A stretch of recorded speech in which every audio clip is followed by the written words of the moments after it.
Tuhan, kami bersyukur kami boleh berdiam di hadirat-Mu untuk mendengarkan kebenaran firman-Mu.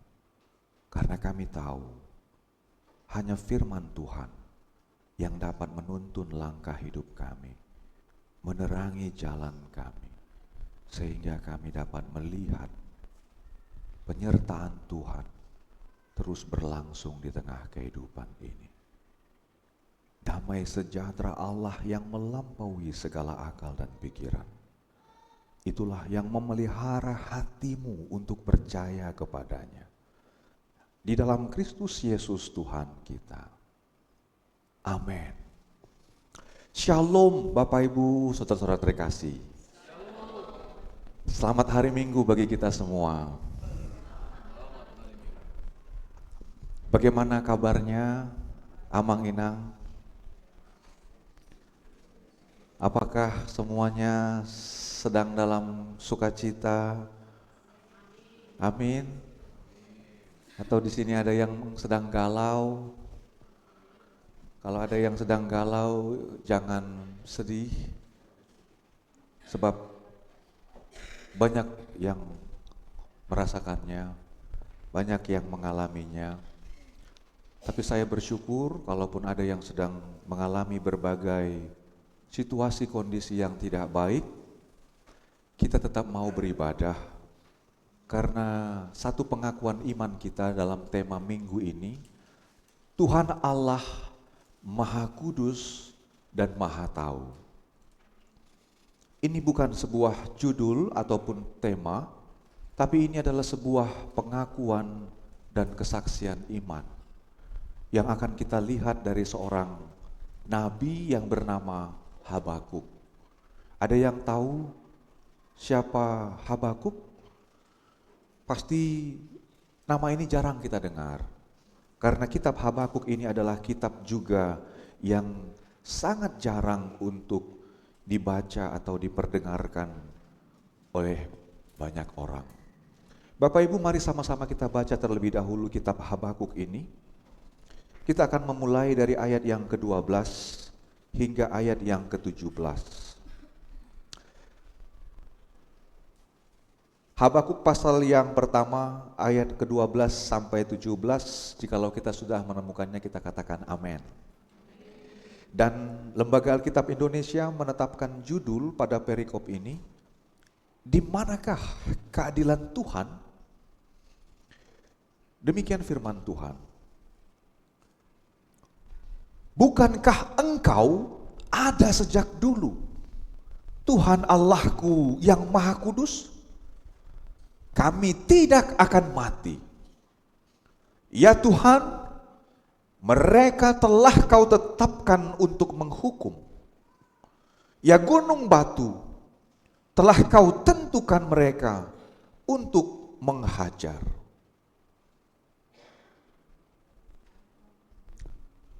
Silakan Bapak Ibu. Matamu terlalu suci untuk melihat kejahatan, dan engkau tidak tahan memandang kelaliman.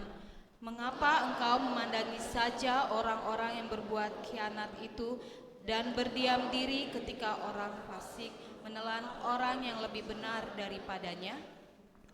Mengapa manusia kau buat seperti ikan di laut, seperti binatang-binatang melata, yang tidak ada pemerintahnya? Semuanya ditarik bangsa itu ke atas dengan kain, ditangkap dengan pukatnya, dan dikumpulkan dengan jala. Itulah sebabnya ia bersukaria dan bersorak-sorai. Itulah sebabnya dipersembahkannya kurban kepada pukatnya, dan dibakarnya kurban kepada jalanya.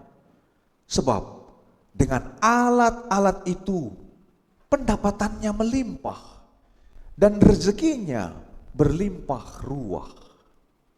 Itukah sebabnya ia selalu membunuh sepedangnya dan membunuh bangsa-bangsa tanpa belas kasihan?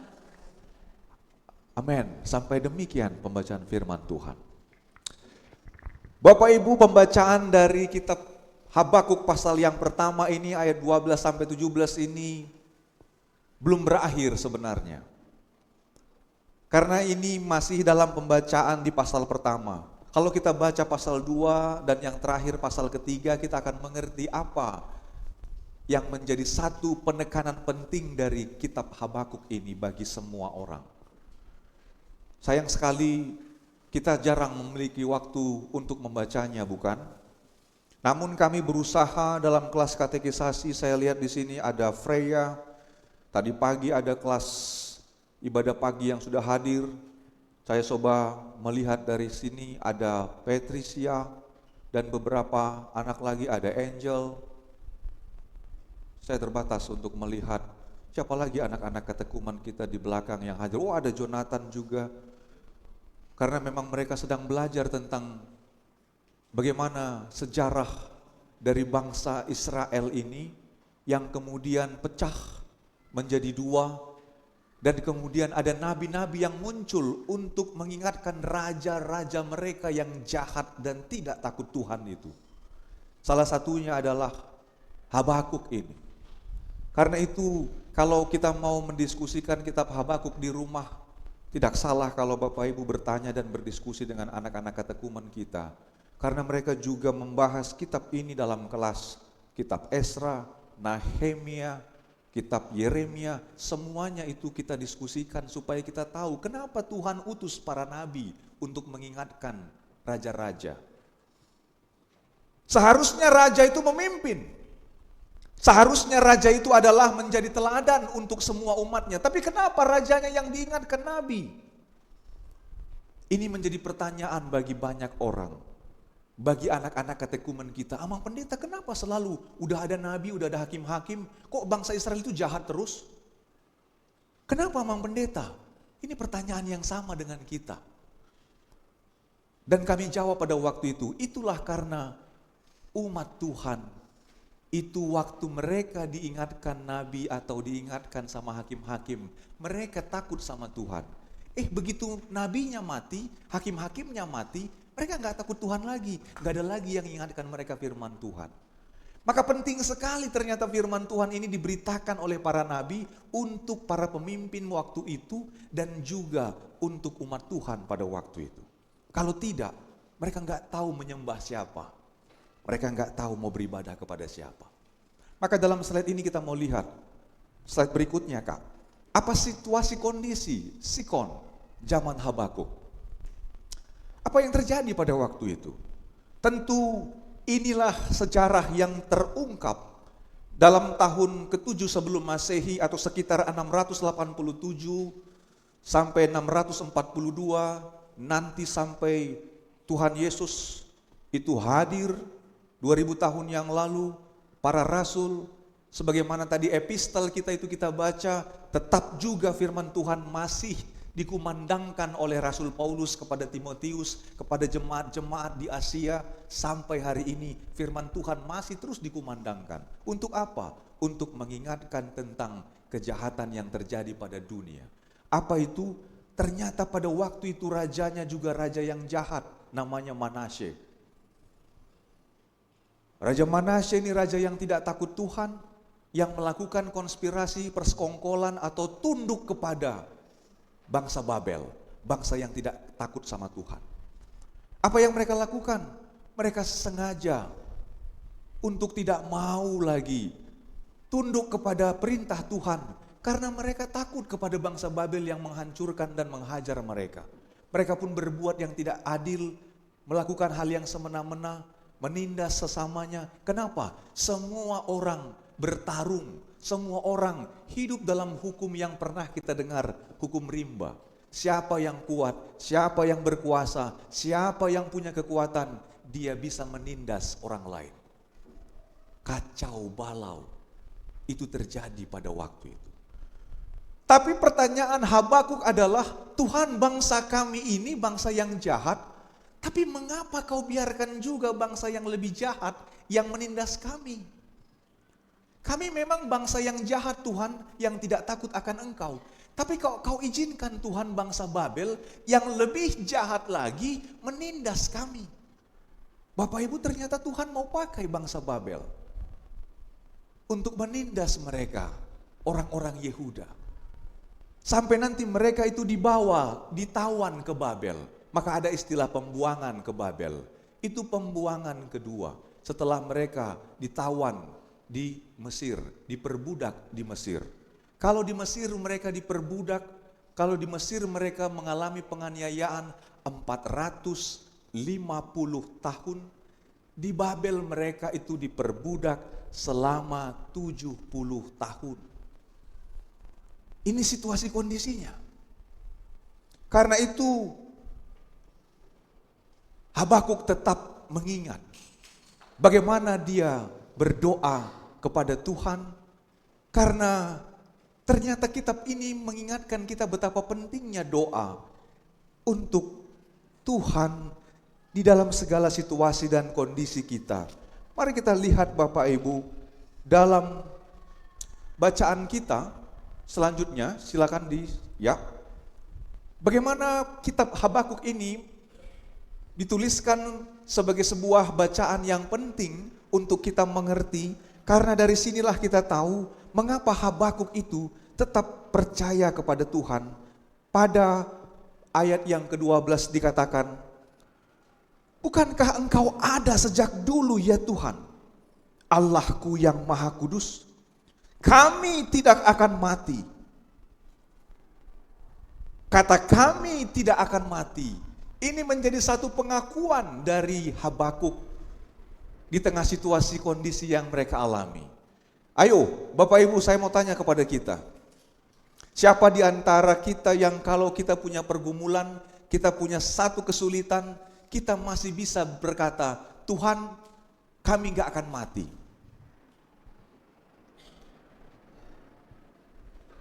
Kami tidak akan mati Tuhan.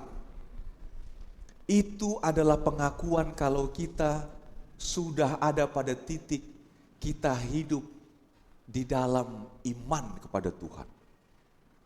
Kenapa?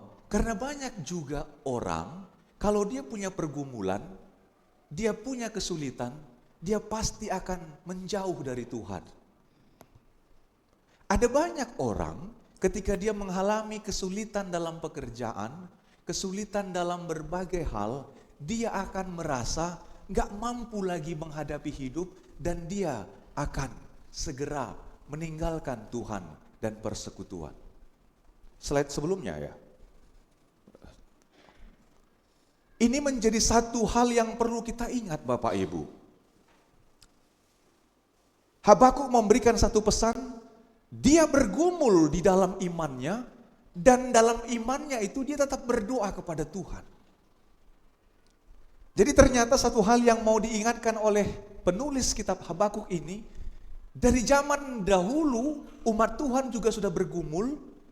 Jadi jangan heran zaman sekarang pun kita punya pergumulan, tapi Habakuk mau bilang, sekalipun ada pergumulan yang berat, tetaplah berdoa dan beriman kepada Tuhan. Kenapa penting sekali berdoa dan beriman? Karena itulah Habakuk bilang, di dalam pengaduannya itu, dia tidak hanya bertanya sama Tuhan, "Mengapa Tuhan kau izinkan kami ditindas? Mengapa Tuhan kau biarkan kami kesulitan? Mengapa Tuhan kau biarkan aku harus bergumul dengan persoalanku ini?"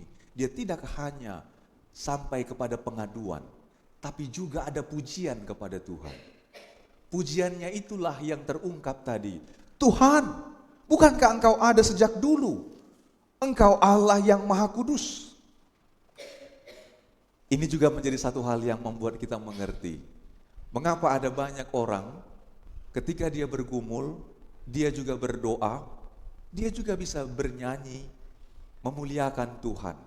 Saya tadi sangat bersyukur, seolah-olah anak sekolah minggu kita itu mau mengingatkan kita, "Hei, ketika engkau punya pergumulan, persoalan yang gak kau mengerti, ada Tuhan yang mengerti.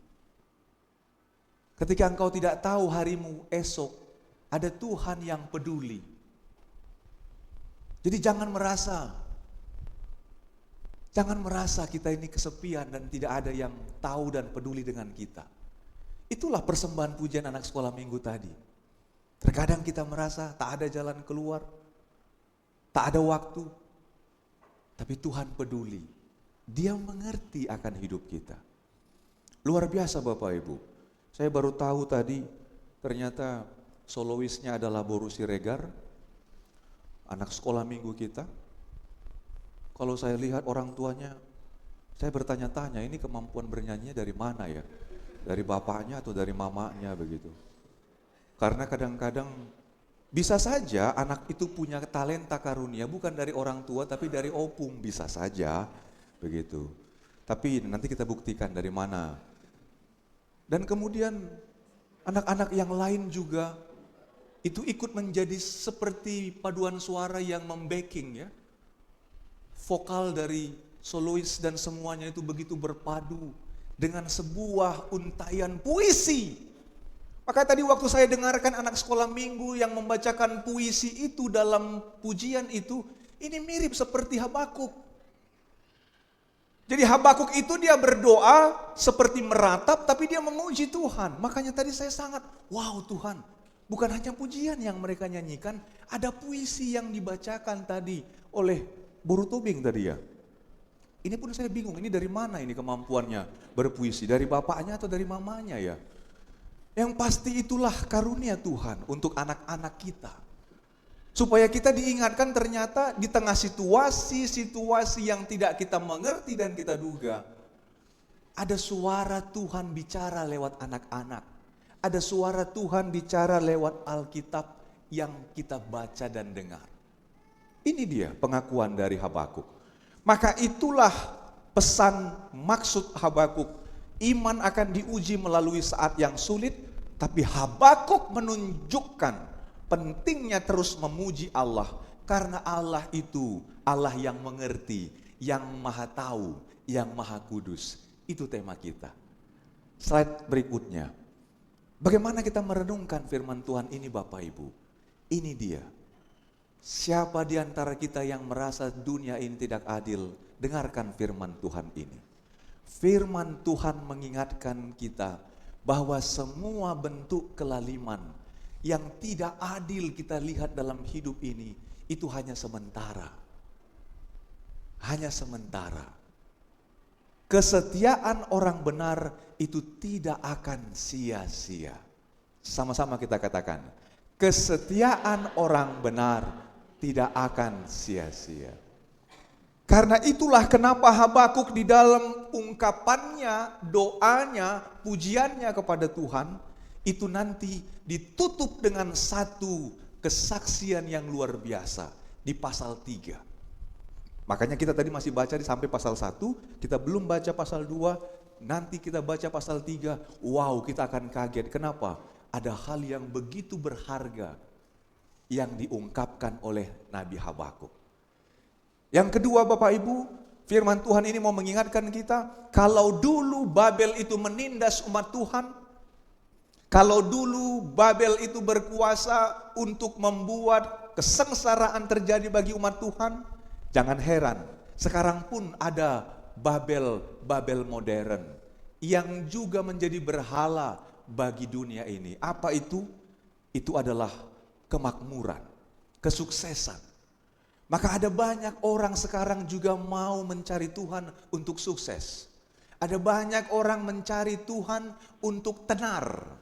Ada banyak orang mencari Tuhan untuk validasi diri. Ada banyak orang mencari Tuhan untuk kepentingan-kepentingan pribadi. Inilah yang disebut dengan berhala modern. Kenapa? Itu yang menyebabkan bangsa Israel jatuh. Mereka mau berkonspirasi dengan Babel.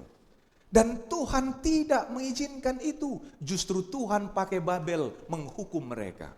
Itu digambarkan dalam ungkapan pada ayat yang ke-14. Mari perhatikan Bapak Ibu. Inilah ungkapan dari Nabi Habakuk kepada umat Tuhan. Mengapa manusia kau buat seperti ikan di laut? Seperti binatang-binatang melata yang tidak ada pemerintahnya. Wow. Bagaimana Habakuk mengungkapkan manusia itu tidak ada pemerintahnya, tidak ada pemimpinnya. Seperti ikan-ikan di laut. Kemudian apa yang terjadi? Ayat yang ke-15. Semuanya ditarik bangsa itu ke atas dengan kail. Siapa itu bangsa itu? Babel. Jadi bayangkan ikan-ikan di laut itu yang ditangkap dengan bebas, itu semua ditarik dengan apa? Dengan kail, ditangkap dengan pukatnya dan dikumpulkan dengan jala. Itulah sebabnya ia bersukaria dan bersorak-sorai. Mereka berkuasa atas orang-orang Yehuda. Kenapa? Karena mereka dianggap seperti ikan. Tahu ikan Bapak Ibu? Ikan itu enggak punya kekuatan. Diracun airnya mati. Ditangkap, dikasih umpan, dapat. Dijala, dipukat, dapat. Makanya ikan itu gambaran daripada mangsa yang mudah ditangkap. Jadi kalau umat Tuhan digambarkan seperti ikan, berarti dianggap apa? Ya, kalian lawan siapa? Kami mau bertanding lawan mereka. Kayak mana mereka? Ikannya itu. Itu istilah anak Medan itu kan. Ikannya itu. Kenapa dibilang ikan? Gak ada apa-apanya. Tapi kalau dibilang hati-hati buaya itu, wah orang takut gitu kan. Kenapa itu buaya? Iya banyak mangsanya.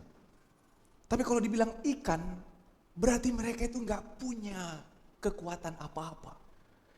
Inilah yang diungkapkan oleh Habakuk tentang bagaimana umat Tuhan itu ditangkap semena-mena, dijual semena-mena oleh bangsa Babel. Tapi hati-hati Bapak Ibu, Habakuk tetap percaya, sekalipun mereka diperlakukan semena-mena,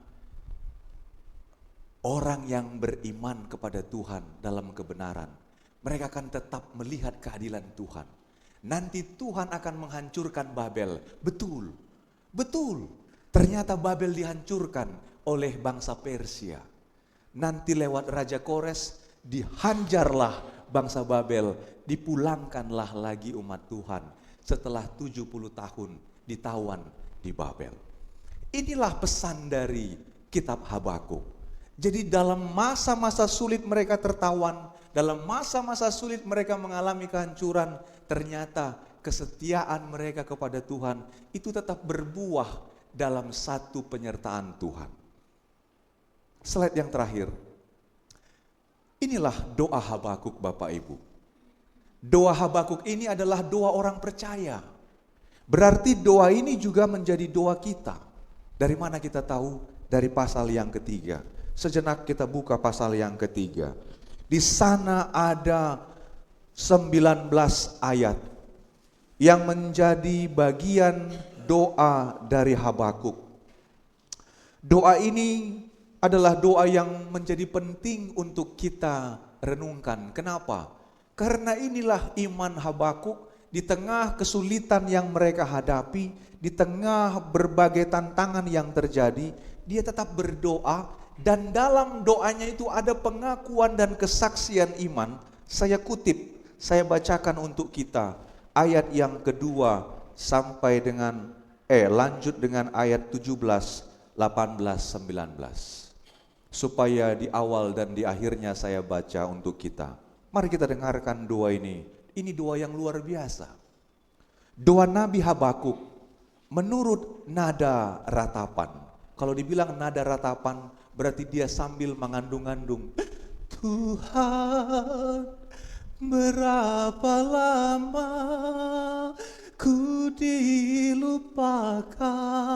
Kira-kira begitulah yang sering kita dengarkan oleh Margonda Voice, bukan? Tapi mungkin mereka akan menyanyikannya minggu depan. Kita tunggu kehadiran Margonda Voice. Dan ini dinyanyikan dengan ratapan-ratapan yang penuh dengan kesaksian. Apa isinya? Mari lihat Bapak Ibu. Tuhan, telah ku dengar kabar tentang Engkau. Dan pekerjaanmu ya Tuhan, ku kagumi. Hidupkanlah itu di zaman ini. Nyatakanlah itu di zaman ini. Dalam murka, ingatlah akan kasih sayang. Coba bayangkan itu Bapak Ibu. Dia tahu ini bangsa Yehuda kena murka. Dalam murkamu itu Tuhan, berikanlah kasih sayang. Karena aku tahu Tuhan, dah ku dengar tentang Engkau, pekerjaanmu itu sangat kukagumi. Dan nyatakan itu di zaman ini. Amang Inang, ini zaman kapan? Ini zaman sekitar 700 tahun sebelum Tuhan Yesus datang. Sekarang zamannya setelah Tuhan Yesus datang 2025. Maka ini juga jadi nyanyian kita, doa kita. Tuhan, nyatakanlah kuasamu di zaman ini. Kenapa kuasa Tuhan perlu dinyatakan Bapak Ibu? Supaya kita mampu hidup seperti Habakuk, bertahan di masa sulit, bertahan dalam berbagai pergumulan dan tantangan yang kita hadapi yang berbeda-beda itu. Kenapa rupanya kesulitan Habakuk? Mari lihat di ayat yang ke-17.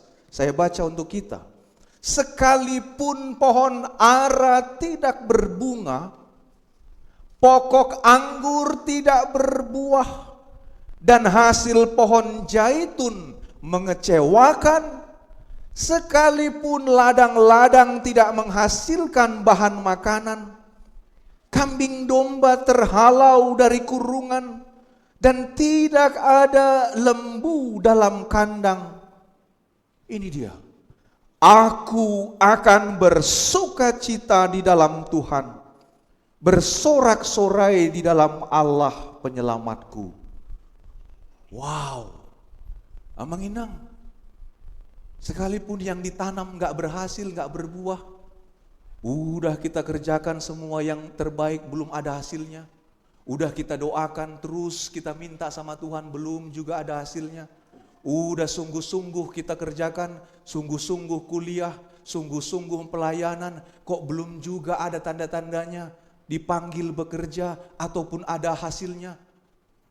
Jangan mandele, jangan berhenti. Jangan putus asa. Ingat kata Habakuk, sekalipun semuanya itu belum berhasil, semuanya itu belum kelihatan, tapi aku akan bersukacita di dalam Tuhan, bersorak-sorai di dalam Allah penyelamatku. Kenapa? Karena Habakuk udah kenal sama Tuhan Allah. Habakuk tahu Allah itu Allah yang adil. Inilah pesan minggu ke-16 setelah Trinitatis bagi kita. Kalau kita udah percaya sama Tuhan Yesus, pegang janjinya. Sebagaimana yang tadi kita baca dalam 1 Timotius, ini firman Tuhan yang tidak boleh kita lupakan. 1 Timotius pasal yang ke-6, ayat yang ke-11. Ini firman Tuhan untuk kita, supaya kita juga hidup di dalam apa yang Tuhan kehendaki. Ini pesan dari Rasul Paulus kepada Timotius dan semua umat Tuhan. Maka pesan ini juga sampai kepada kita sebagai bacaan kita yang terakhir. Kalau Habakuk bilang 700 tahun sebelum Tuhan Yesus, dia tetap beriman. Kemudian Rasul Paulus sekitar tahun 70 setelah Tuhan Yesus, ini pun pesan yang sama untuk kita. Mari kita dengarkan Bapak Ibu, kami bacakan bagi kita sekalian. Engkau, hai manusia kepunyaan Allah, jauhilah semuanya itu. Apa itu? Kejahatan, ketidaksetiaan, semua hal yang Tuhan tidak suka. Jauhi semua itu. Kejarlah keadilan, kesalehan, kesetiaan, kasih, kesabaran, dan kelemah lembutan. Ini pesan dari Paulus. Bertandinglah dengan benar dalam pertandingan iman, dan rebutlah hidup yang kekal. Untuk itulah engkau telah dipanggil dan telah engkau ikrarkan ikrar yang benar di depan banyak saksi. Di hadapan Allah yang memberikan hidup kepada segala sesuatu, dan di hadapan Kristus Yesus yang telah mengikrarkan ikrar yang benar itu juga di muka Pontius Pilatus, kuperingatkan kepadamu. Maka ini juga sudah kita ikrarkan tadi Bapak Ibu ketika Amang penatua kita yang menjadi liturgos bilang, mari sama-sama kita ikrarkan iman kita. Sebelum para rasul mengikrarkannya, Habakuk sudah mengikrarkan imannya. Sekalipun semuanya nggak berhasil, nggak berbuah, nggak ada lembu sapi di kandang, aku akan tetap bersuka cita dalam Tuhan. Maka ini yang kita ikrarkan. Aku percaya kepada Allah Bapa. Aku percaya kepada Yesus Kristus. Aku percaya kepada Roh Kudus. Itu ikrar kita. Itulah iman kita yang menuntun kita setiap hari, supaya kita terus bertanding di dalam kehidupan ini dan tetap memiliki kekuatan dan pengharapan, karena Tuhan Maha Kudus dan Maha Tahu selalu menyertai kita. Bang Jos, kita nyanyikan lagu anak sekolah minggu tadi, karena kadang-kadang orang kalau tidak diajak bernyanyi, firman itu sulit masuk ke dalam hati dan pikiran. Karena itulah ada mazmur, ada pujian, atau ada yang disebut dengan penyembahan, itu selalu dinyanyikan dengan lagu, supaya lagu itu mengalir masuk dan membuat kita benar-benar merasakan kekuatan. Makanya Bapak Ibu, kenapa orang bernyanyi, dia bisa terharu, menangis, dan itu membuatnya jadi kuat. Itulah kekuatan sebuah lagu. Karena bernyanyi itu berarti kita dua kali sudah untuk melakukan firman Tuhan. Bang Jos, kita nyanyikan lagu itu sebagai lagu penutup kita, supaya kita mengerti bagaimana Tuhan yang Maha Kudus dan yang Maha Tahu itu peduli kepada kita. Mari Bapak Ibu kita nyanyikan lagu ini. Ini yang kita hadapi di dalam keluarga kita, pendidikan anak-anak kita, bahkan pergumulan kita.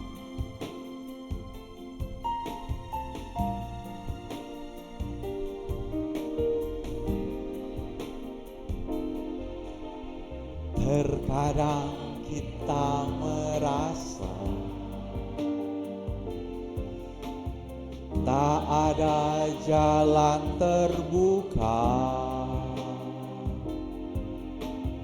tak ada lagi waktu, terlambat sudah. Ingat Bapak Ibu, Tuhan tak pernah berdusta. Dia selalu pegang janjinya.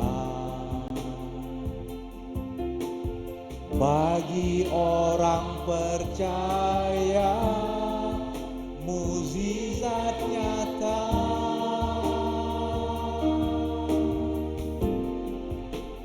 Dia mengerti, dia peduli persoalan yang sedang terjadi. Dia mengerti, dia peduli persoalan yang kita alami. Cuman satu yang Tuhan minta, hanya satu yang Dia minta, agar kita percaya sampai mukjizat menjadi nyata. Dia mengerti, katakan itu sama dirimu. Dia mengerti, dia peduli persoalan yang sedang terjadi. Dia mengerti, dia peduli persoalan yang kita alami. Hanya satu yang Dia minta, agar kita percaya sampai mukjizat menjadi nyata. Agar satu, hanya satu yang Dia minta, agar kita percaya sampai mukjizat menjadi nyata. Amin ya Bapak Ibu. Tuhan peduli kepada kita karena Dia Allah Maha Kudus dan Maha Tahu. Amin, kita berdoa. Tuhan, kami sungguh mengaku Engkau Allah yang Maha Kudus dan Maha Tahu, yang peduli dengan segala hal yang terjadi dan yang kami alami. Karena itu Tuhan, tolonglah kami, setiap umat-Mu, di dalam segala hal yang terjadi, pergumulan, persoalan, tantangan, mampukan kami Tuhan, seperti Habakuk yang Tuhan pakai untuk menjadi saksi memberitakan firman-Mu. Agar dalam kehidupan kami setiap hari Tuhan, kami dikuatkan oleh firman-Mu. Dan di dalam menghadapi segala kesulitan dan tantangan kami tetap percaya dan berdoa kepada-Mu. Tuhan, pada kesempatan ini juga kami mau berdoa, menyerahkan seluruh jemaat-Mu di dalam setiap pekerjaan mereka, di dalam setiap usaha yang sedang mereka lakukan. Tuhan, ada tantangan, ada persaingan, ada hal yang kami alami, yang itu juga terkadang membuat kami merasa orang lain lebih baik dari kami, orang lain lebih sukses dari kami, orang lain lebih berhasil dari kami. Jangan biarkan Tuhan, kami juga senantiasa ada di dalam semangat yang patah, tapi kami tetap bersorak-sorai, kami tetap mengaku di dalam segala situasi yang kami hadapi, Tuhan tetap ada menyertai kami. Karena itu Tuhan, kami serahkan seluruh pekerjaan dan usaha jemaat-Mu, baik dalam studi, perkuliahan, maupun juga yang merindukan pekerjaan dan buah hati dalam rumah tangga mereka. Bapa, kami mau serahkan semuanya itu ke dalam tangan-Mu, supaya kami tetap hidup di dalam iman dan percaya, karena hanya itu yang Engkau minta bagi kami, sampai Engkau menyatakan mukjizat-Mu terjadi atas hidup kami. Kami juga mau menyerahkan seluruh jemaat Tuhan yang bersuka cita di dalam ulang tahun perkawinan mereka. Kami berdoa Tuhan untuk jemaat-Mu, keluarga Bapak Ramses Yahaan, Ibu Happy Anggreni Situmorang.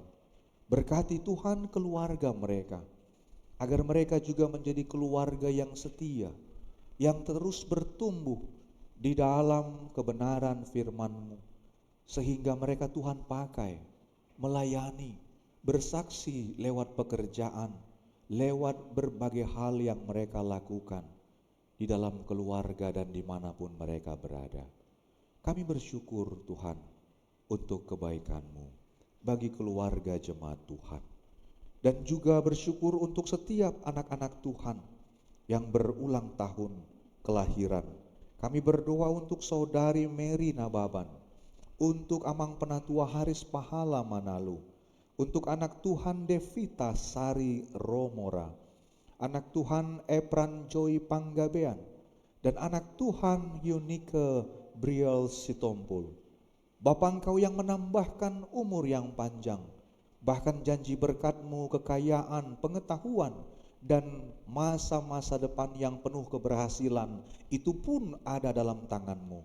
Maka Tuhan, Engkau yang memberkati seluruh jemaat-Mu, agar dalam setiap ulang tahun mereka tetap hidup di dalam iman dan bersyukur atas limpah yang Tuhan nyatakan di dalam kehidupan mereka, baik dalam tumbuh kembang, baik di dalam studi, di dalam pekerjaan dan pelayanan mereka.